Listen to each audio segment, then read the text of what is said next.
राजधानी दिल्ली में कोरोना महामारी से मृतकों की बढ़ती संख्या चिंता बढ़ाती जा रही है। बीते 24 घंटे में कोरोना से दिल्ली में 407 लोगों की मौत हुई। दिल्ली में लगातार दूसरे दिन कोरोना से 400 से ज्यादा लोगों की जान गई है। दिल्ली में कोरोना के 20,394 नए मामले सामने आए हैं। फिलहाल दिल्ली में 92,000 से ज्यादा एक्टिव केस हैं। हालांकि संक्रमण दर कुछ गिरावट के साथ अब 28% के करीब पहुंच गया है। महाराष्ट्र में कोरोना के 56,647 नए केस आए, जबकि कोरोना के चलते 669 लोगों की मौत हुई। वहीं मुंबई में बीते 24 घंटे में कोरोना के 3,672 नए केस सामने आए और 79 लोगों की मौत हुई। राहत की बात यह है कि एक दिन में मुंबई में कोरोना से ठीक होने वाले मरीजों की संख्या 5,500 से भी ज्यादा रही। यूपी में कोरोना के करीब 31,000 नए केस आए हैं, जबकि 36,600 से ज्यादा मरीज ठीक हुए। बीते 24 घंटे में प्रदेश में कोरोना से 290 लोगों की जान गई। यूपी के नोएडा, गाजियाबाद, सहारनपुर में कोरोना के केस तेजी से बढ़ रहे हैं। इस बीच कोरोना संक्रमण को रोकने के लिए प्रदेश सरकार ने दूसरे राज्यों से आने वाली बसों पर रोक लगा दी है। साथ ही ट्रेन से आने वाली यात्रियों की टेस्टिंग बढ़ाने का भी निर्देश दिया है। कोरोना के बढ़ते कहर के बीच हरियाणा में आज से 7 दिनों का संपूर्ण लॉकडाउन होगा। हरियाणा सरकार के मंत्री अनिल विज ने लॉकडाउन का ऐलान किया। हरियाणा सरकार ने यह फैसला इसलिए लिया ताकि कोरोना संक्रमण पर काबू पाया जा सके।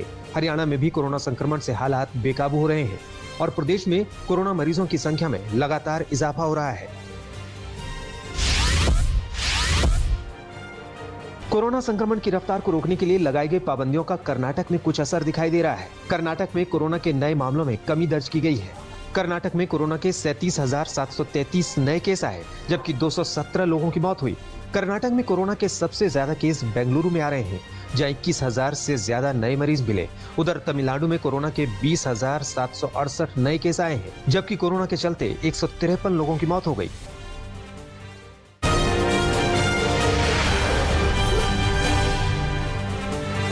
मध्य प्रदेश में कोरोना के 12,662 नए केस सामने आए हैं, जबकि कोरोना के चलते 94 लोगों की मौत हो गई।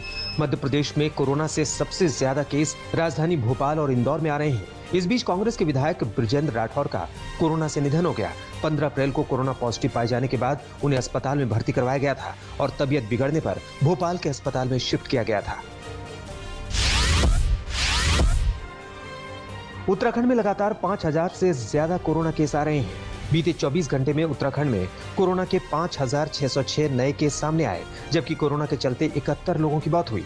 प्रदेश में कोरोना के सबसे ज्यादा केस राजधानी देहरादून में आ रहे हैं, जहां कोरोना के 2,500 से ज्यादा मरीज मिले। वहीं हरिद्वार में 600 से ज्यादा नए संक्रमितों का पता चला है। देश में बढ़ रहे कोरोना मामलों के बीच ओडिशा ने बड़ा फैसला लिया है। ओडिशा सरकार ने राज्य में 14 दिन का लॉकडाउन लगा दिया है। ये लॉकडाउन बुधवार सुबह से लागू होकर 19 मई तक चलेगा। सरकार ने यह भी साफ किया है कि इस दौरान आवश्यक सेवाओं, हेल्थ सेवाओं को छूट रहेगी। इसके अलावा सुबह के 7 बजे से लेकर दोपहर के 12 बजे तक अपने घरों से 500 मीटर के दायरे में लोग निकल सकेंगे, ताकि वो अपने जरूरी कार्य कर सकें। जम्मू कश्मीर में भी कोरोना के केस रिकॉर्ड तेजी से बढ़ते जा रहे हैं। एक दिन में जम्मू कश्मीर में कोरोना के 3,571 नए केस आए हैं। इसके साथ ही 24 घंटे में कोरोना से 41 लोगों की मौत हुई।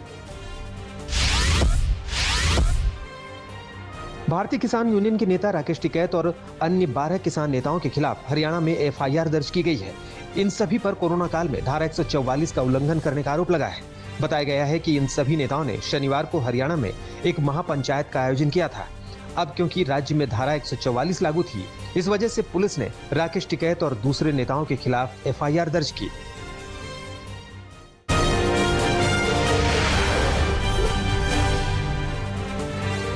पश्चिम बंगाल के हल्दिया में शुभेंदु अधिकारी की गाड़ी पर हमला हुआ है। हमले का आरोप TMC कार्यकर्ताओं पर है।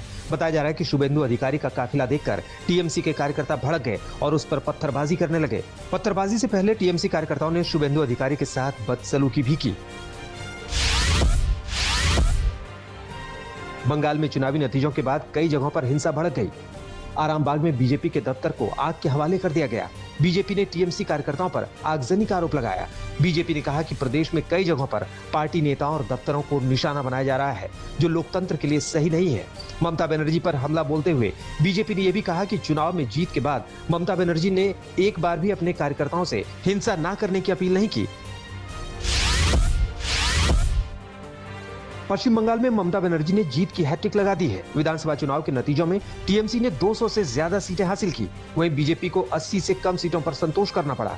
जीत के बाद ममता बनर्जी ने पश्चिम बंगाल के लोगों का धन्यवाद दिया और कहा कि वो बंगाल के विकास के लिए आगे भी काम जारी रखेंगी। ममता बनर्जी ने कहा कि अब उनकी सबसे पहली प्राथमिकता राज्य में कोरोना संक्रमण को रोकने पर काम करना है, जिसके लिए उन्होंने केंद्र से भी मदद की अपील की है।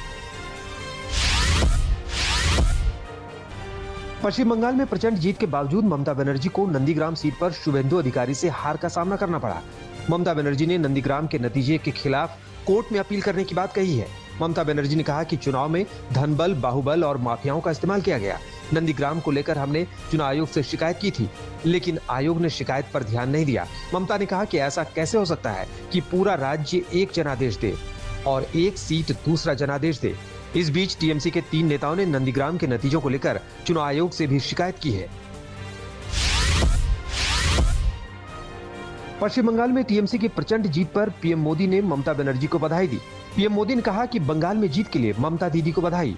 केंद्र लोगों की आकांक्षाओं को पूरा करने के लिए और कोरोना महामारी को दूर करने के लिए बंगाल सरकार को हर संभव मदद देना जारी रखेगा। पीएम मोदी ने कहा कि मैं पश्चिम बंगाल की अपनी बहनों और भाइयों को धन्यवाद देना चाहता हूं, जिन्होंने हमारी पार्टी को आशीर्वाद दिया। बंगाल में पहले की तुलना में बीजेपी की मौजूदगी में काफी इजाफा हुआ है।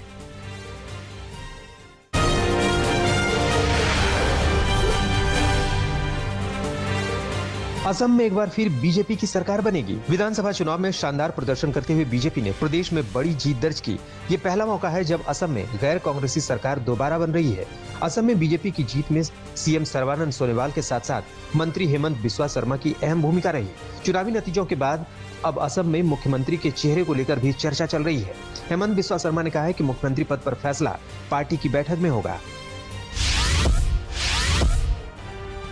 तमिलनाडु के विधानसभा चुनाव में डीएमके ने शानदार प्रदर्शन करते हुए बहुमत के लिए जरूरी आंकड़ा पार कर लिया है। डीएमके के इस शानदार प्रदर्शन और जनादेश के लिए पार्टी प्रमुख एमके स्टालिन ने वोटरों को धन्यवाद दिया।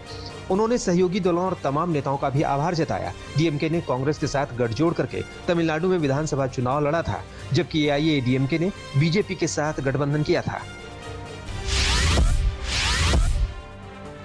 एलडीएफ की जीत के साथ केरल में लेफ्ट पार्टी ने इतिहास रच दिया है। केरल में पिछले 4 दशकों में सत्ताधारी पार्टी कभी दोबारा चुनाव नहीं जीत पाई थी, पर इस बार वाम लोकतांत्रिक मोर्चा सरकार ने चमत्कार कर दिखाया। केरल में 1980 से हुए हर विधानसभा चुनाव में सत्ता पक्ष को हार का मुंह देखना पड़ा था और विपक्ष की 5 साल बाद सत्ता में वापसी होती थी, लेकिन इस बार ये ट्रेंड बदल गया। केंद्र शासित राज्य पुडुचेरी में इस बार एनडीए की सरकार बन रही है। बीजेपी और सहयोगी पार्टियों ने 30 सदस्यीय विधानसभा में 15 सीटें हासिल की हैं, जबकि कांग्रेस और सहयोगी दलों को 8 सीटें ही मिली। चुनावी रणनीतिकार प्रशांत किशोर ने संन्यास का ऐलान कर दिया है, यानी अब वो किसी भी नेता या पार्टी के लिए चुनाव की योजना नहीं बनाएंगे। इसके साथ ही प्रशांत किशोर ने चुनाव आयोग पर भी सवाल खड़े किए और कहा कि इतना पक्षपात करने वाला चुनाव आयोग मैंने कभी नहीं देखा। सब पार्टियों को साथ आना चाहिए और आयोग पर रिफॉर्म के लिए दबाव बनाना चाहिए। प्रशांत किशोर ने कहा कि चाहे धर्म के इस्तेमाल का मामला हो, चुनाव तारीखों की बात हो या दोनों तरफ के लोगों पर कानून के इस्तेमाल की बात हो, पूरी तरह से पक्षपात किया गया।